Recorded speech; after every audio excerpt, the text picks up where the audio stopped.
So inyong napanood mga kapolitika itong si Miss Ivory Coast or si Miss Yase na kung saan is umiyak siya matapos yung naging resulta ng competition kahapon, and I believe na worth it na bigyan natin ito ng reaksyon kasi yung mga supporters niya at yung mga supporters ni Atisa Manalo ay nananawagan ng hustisya dito sa naging resulta, naging kinalabasan ng Miss Universe 2025.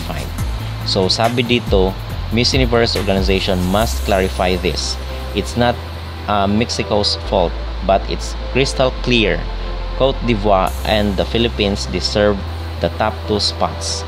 The placement should have been reversed. Justice for Olivia, justice for Atisa, justice for all the women who deserve an equal footing competition run by credible organizers. At ito yung naging post ng isang influencer. So, yung maging reaction ko dito kay pag-usapan rin po natin itong nanalo na si Miss Fatima, kasi I believe na kung talagang nasa konsensya mo, kung isa kang beauty queen at nakikita mo na meron pang mas deserve sa'yo, ang pinaka the best na gagawin ni Fatima para maging historical itong kanyang pagsali dito sa Miss Universe, kung gusto niya talagang maging isang bayani sa puso at mata ng mga tao, ay kinakailangan na mag-withdraw siya dito sa kanyang posisyon. Kinakailangan na ibigay niya yung corona to someone that she thinks deserves the crown. So yun mga kapolitika, ang pinaka the best para mabura na itong mga spekulasyon dito sa Miss Universe at para humanga sa kanya yung tao, imbes na mabash siya kahit sa mga post ay grabe yung mga laugh emoji at yung mga angry na emoji. Although hindi natin ito pinipersonal sa kanya mga kapolitika, we are dismayed, we are disappointed sa naging resulta, hindi sa kanya personally. Pero kung siya ay merong konsensya na natitira sa kanyang puso at sa isipan, ay sana mag-resign siya sa kanyang posisyon. So yun ang pinaka the best I believe na gagawin ni Fatima Bush. Okay? So mga kapolitika, nakakaawa itong sinapit ni Cote d'Ivoire kasi alam niya in herself na ginawa niya, mo especially doon sa question answer portion, kahit pa siguro gumawa siya doon ng tula at siya ang may pinaka the best na sagot sa lahat ng mga beauty contest, ay hindi siya mananalo. Imposible yun kasi pre-cook na ang naging result ng labanan. Nasa kumpas ni Raul ang lahat kung sino ang tatanghaling Miss Universe 2025. Kasi ang quality ng isang beauty queen is hindi lang yan nagsusukat mga kapolitika sa corona. Okay, hindi lang yan na may measure sa crown na nakapatong sa ulo mo, pero doon din yan magmamatter sa tinatawag na integrity, honesty.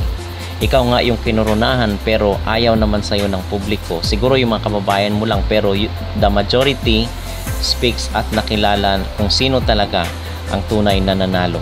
So honesty yung isa sa pinaka the best na quality ng isang beauty queen or ng isang Miss Universe. Kasi tama nga naman, ikaw nga yung Miss Universe, pero kahit saan is marami naman ang ayaw sa'yo.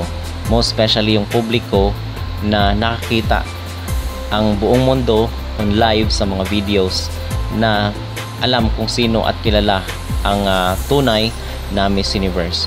So yun mga kapolitika. So against all odds itong pagkapanalo ni Mexico, at sana ay isa sa mga araw magre-resign itong si Fatima Fernandez at ibibigay niya ang corona doon sa isang individual na sa tingin niya ay mas deserve ng crown na nakapatong sa ulo niya. So yun ang aking magreaksyon mga kapolitika dito kay Cote d'Ivoire na spotted siya na umiiyak matapos yung resulta ng labanan ng MU doon sa Thailand. Ano po ang inyong magreaksyon? Dapat bang magkaroon ng hustisya itong pagkatalo ni Cote d'Ivoire at ni Atisa Manalo? Mag-comment down below at huwag kalimutang mag-like at mag-subscribe na rin kayo para updated kayo sa ating mga latest issue. Time ha, para lang sa info. Thank you.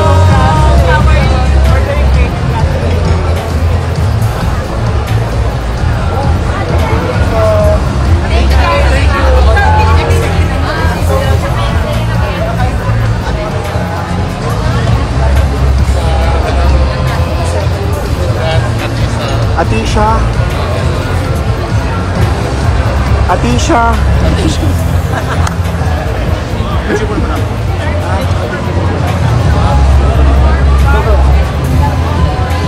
Walkout ako ni kami.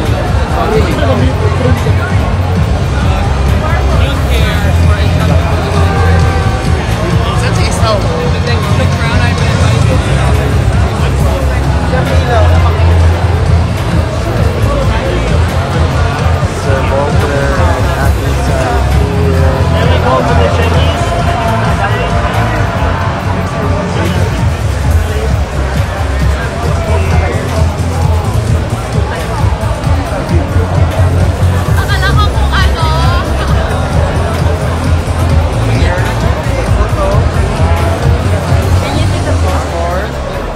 Video.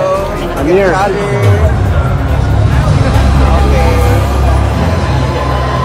Amir. I said, it's beautiful eating. Amir, papicture naman ako. Papicture din ako, Amir, ha? After. Ay, band yan.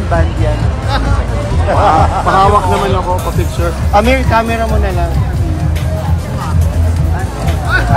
Amir, camera mo na lang. Isa mo ako. Dito ang ilaw. Saan ka siya?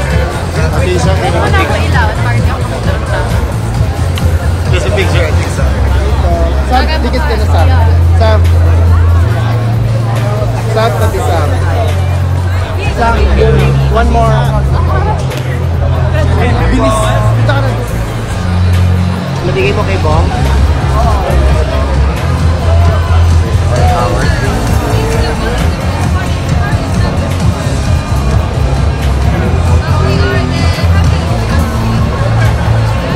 Oh, Venezuela is there. Gorgeous Miss Venezuela. Stephanie is there.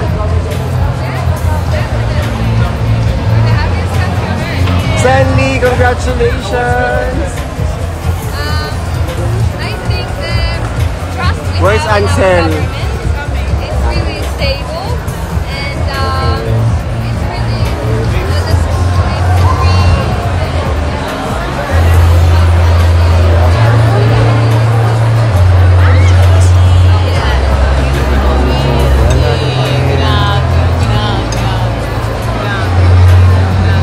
Yo estaba viendo el video de ay, pero ¿qué parece él? Pero no era Beautiful gown.